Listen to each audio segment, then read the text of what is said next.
আমাদের ভারপ্রাপ্ত চেয়ারম্যান জনাব তারেক রহমান বিবিসির ইন্টারভিউতে খুব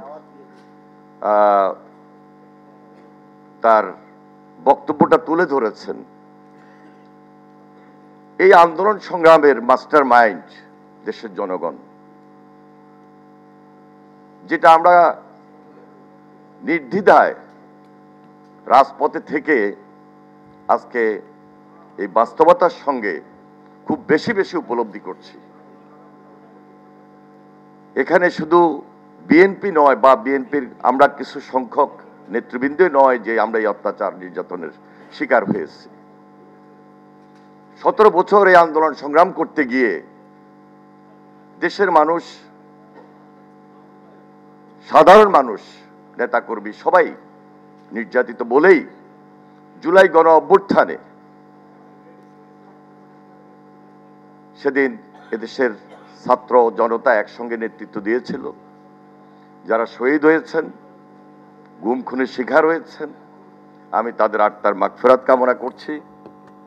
আর এই ইতিহাসকে ধারণ করেই ভবিষ্যতে আমরা যেন তারেক রহমানের নেতৃত্বে, আপসের দেশনেত্রী বেগম খালেদা জিয়ার নেতৃত্বে এই বাংলাদেশের নতুনভাবে যে চিন্তা, এই বাংলাদেশকে নতুনভাবে যে গড়া, সেই দিকটাকে আমরা সবচেয়ে বেশি প্রাধান্য দিই।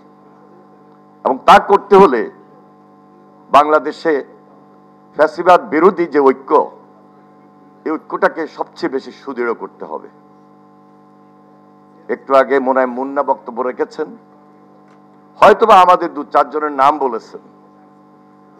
আমি কাউকে 2-1 জনের নাম বলেই অন্য আরেকজনকে এই আন্দোলনে ছিল না এই কথা বলার কোনো সুযোগ নাই। আমরা সবাই নির্যাতিত ছিলাম, সবাই অত্যাচারিত ছিলাম, এবং এই আন্দোলন সংগ্রাম করতে গিয়ে যিনি সবচেয়ে বেশি আপসের নেতৃত্বের ভূমিকা অবতীর্ণ হয়ে আমাদেরকে নেতৃত্ব দিয়েছিলেন দেশনেত্রী বেগম খালেদা জিয়া, তিনিও এই অত্যাচার নির্যাতন থেকে বাদ পড়েন নাই।